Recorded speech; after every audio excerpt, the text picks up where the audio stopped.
셋째 날입니다. 거절. 기도로 시작하기. 주님께서 저를 얼마나 사랑하시는지 새롭게 깨닫게 해주세요. 그리고 저를 통해 가족과 교회, 이웃들에게 주님의 크신 사랑을 쏟아부어 주시기 원합니다. 오늘 사랑의 축복을 베푸시는 주님께 감사합니다.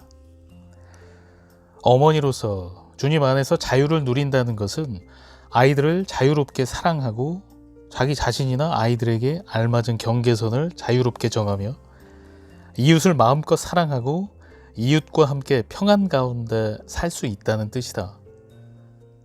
그렇게 되기 위해서는 몇 가지 중요한 열쇠가 필요하다. 그중 한 가지 열쇠는 육신이 무엇이며 그 육신이 그리스도 안에서 자유로운 삶의 기쁨을 어떻게 방해하는지를 이해하는 것이다. 육신에는 여러 특징이 있다. 육신은 상대를 거절하고 마음대로 지배하려 들며 때로는 문어와 같은 속성을 나타내기도 한다. 거절은 두 가지 다른 모습으로 나타난다. 누군가에게 거절을 당하면 다시는 상처받지 않기 위해 상대방을 통제하려 하거나 반대로 상대방이 나를 통제하도록 허용하게 된다. 거절과 통제가 한 개인의 삶을 지배하게 되면 예수님 안에서 누릴 수 있는 자유와 기쁨이 사라진다.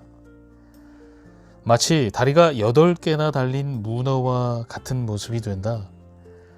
이 부분에 대해서는 뒤에서 더 자세히 다루도록 하자.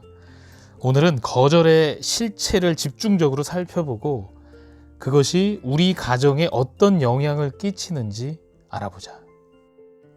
거절의 뿌리. 거절은 주로 죄, 사탄 혹은 우리가 속한 세상에서 비롯된다. 이 세상에서 처음으로 반역의 죄성을 가지고 상대를 거절했던 사람은 하와였다.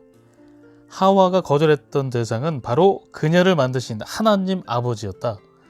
하나님은 하와를 보호해 주시기 위해 넘지 말아야 하는 경계선을 정해 주셨지만 하와는 반역하는 마음으로 하나님을 거절했다. 하와가 하나님께 반역하자 남편 아담 역시 하나님의 권위를 거절하게 되었다. 그들의 아들 가인은 그의 형제 아벨을 거절하고 살해했다. 반역하는 죄성에서 비롯된 거절의 또 다른 예를 누가복음에서 살펴보자. 탕자와 용서하는 아버지의 이 이야기는 아마 익숙한 내용일 것이다. 그러나 이 가정에 흐르고 있는 거절의 상처에 대해 생각해 본 적이 있는가? 두 아들 모두 아버지를 거절했고 그들 모두 아버지에게 거절의 상처를 입혔다. 우리는 모두 이런저런 방식으로 거절당한 경험이 있다. 때로는 가족으로부터 쓰라린 상처를 입기도 한다. 가족이 서로를 거절하고 상처를 줄 수 있는 방법에는 여러 가지가 있다. 다음은 우리가 흔히 볼 수 있는 사례들이다. 원치 않는 임신, 태아는 수정 단계에서부터 거절됨, 낙태를 고려하거나 시도하는 것, 입양, 결과적으로 입양이 최선이었다 해도 친부모에게 거절당함, 부모가 원하는 성이 아닌 경우, 아들인데 딸을 바라거나 딸인데 아들을 바라는 경우, 다른 형제자매와의 비교, 유기, 부모 중 한 명 또는 모두의 사망, 온갖 형태의 학대, 신체적, 성적, 정서적, 언어적, 정신적, 신체적으로나 정신적으로 만성질환을 앓고 있는 부모를 둔 경우, 부모가 알츠하이머를 앓는 경우, 자녀가 부모 역할을 해야 하기 때문에 심리적으로 버림받은 느낌을 받음, 가족과 분리된 환경, 아이나 부모가 장기간 병원 생활을 하거나 부모 중 한 사람이 해외 근무를 하는 경우 혹은 전쟁이나 이사로 인해 따로 사는 경우, 형제자매 사이의 경쟁의식, 가정 내 다툼과 혼란, 사랑을 주지 않는 남편, 가장 역할을 거부하는 수동적인 남편, 순종적이지 않은 아내, 지나치게 수동적인 아내, 가사와 양육에 전혀 관심이 없는 경우로 자녀들은 버림받았다고 느끼고 남편은 모든 짐을 다 떠맡기는 아내 때문에 힘겨워하며 아내가 자신을 거절한다고 느낌. 부부관계의 파탄, 이혼이나 외도. 자녀를 마음대로 통제하거나 지나치게 관대한 부모. 두 경우 모두 자녀 스스로 무가치하다고 생각할 수 있음. 자녀에 대한 편애. 부모에게 대들고 반항하는 자녀. 이 내용 중 당신의 가정에 해당하는 거절의 사례가 있는가? 상처 입은 사람이 상처를 준다는 말이 있다. 정말 지혜로운 말이다. 크든 작든 거절당하는 사람은 상처를 입게 마련이다. 그리고 우리가 상처를 줄 때는 가장 가까운 이들에게 상처를 주게 된다. 이것은 거절의 악순환으로 일단 거절의 악순환이 시작되면 멈추기 어렵다. 거절을 당하면 나도 누군가를 거절하고 싶은 유혹을 받는다. 내게 상처를 준 사람에게 똑같이 갚아주고 싶은 마음이 든다. 이런 거절의 악순환을 멈추려면 그것을 멈추게 할 올바른 마음을 가진 사람이 필요하다.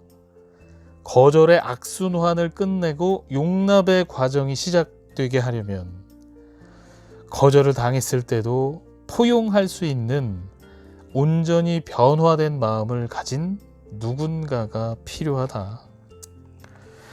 사탄이 일으키는 거절.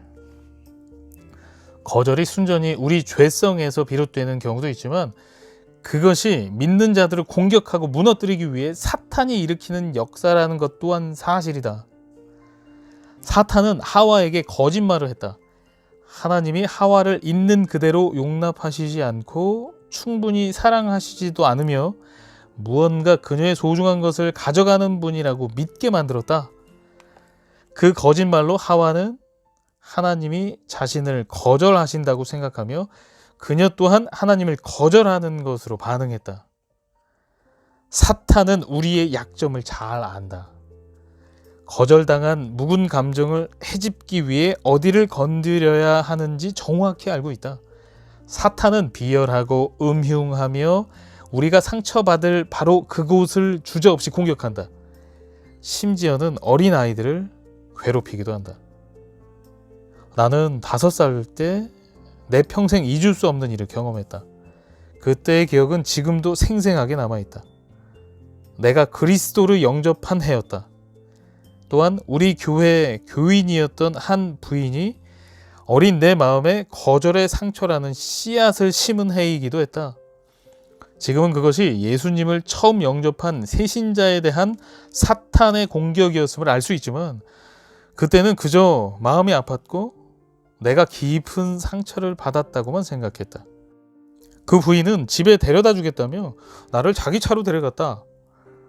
그리고 갑자기 무슨 나쁜 생각이 들었는지 내가 못생기고 형편없는 아이라고 말했고 그 외에도 어린 가슴에 상처로 남을 말들을 늘어놓았다. 그녀가 한 말이 다 생각나지는 않지만 그때를 떠올리면 지금도 배가 뒤틀리듯 아프고 얼굴이 붉어진다. 그날부터 부모님께서 날마다 내가 얼마나 소중한 딸인지 말씀해 주셔도 내 머릿속에는 그녀가 했던 추하고 모욕적인 말들밖에는 들리지 않았다. 그 부인은 우리 교회에서 인정받는 사람이었을 뿐 아니라 외모도 아름다웠기 때문에 그녀의 말이 맞을 거라 생각했다. 부모들이야 의례 자식들에게 듣기 좋은 말을 하게 마련이고 다른 어른들은 진실을 말할 것이라고 생각했다. 나는 무의식적으로 내 외모와 능력에 대한 그녀의 평가를 진실로 받아들였다. 그 치명적인 거짓말이 내면 깊숙이 파고들어가 나를 얼마나 상심하게 했는지는 세상 말할 필요가 없을 것이다.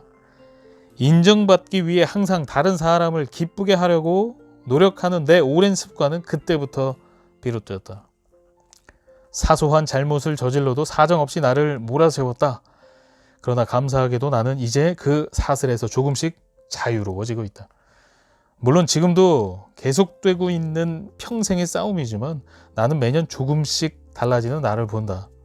어떤 거절을 당하든 그대로 인정하고 그것을 예수님께 내어드릴 때 주님은 나를 그 속박에서 풀어주시며 승리와 자유를 향한 걸음을 내딛게 하신다. 사회에서의 거절. 우리의 죄와 사탄이 거절의 원인이 되기도 하지만 우리가 속한 공동체를 통해서도 거절을 경험하게 된다. 우리 주변 세상은 우리 마음이 원하는 만큼 우리를 충분히 받아주지는 않는다. 실제로 거절당하지 않으려는 이유만으로 교회 모임을 피한 적이 있지 않은가? 분위기에 맞지 않는 옷을 입거나 부적절한 말을 하거나 많은 사람들과 대화를 나누지 못해 호감을 주지 못할까 두려워한 적은 없었는가? 이것은 비단 직장이나 학교 봉사 모임에서뿐 아니라 교회에서도 일어나는 일이다. 사람들을 기쁘게 하는 것에 초점을 맞추는 육신은 어떻게든 거절당하는 상황을 피하려고 애쓴다. 다른 사람의 마음에 들기 위해 열심히 노력한다. 사람들의 입에 오르내리거나 비웃음의 대상이 되지 않으려고 애를 쓴다. 아이들뿐 아니라 우리도 그렇다.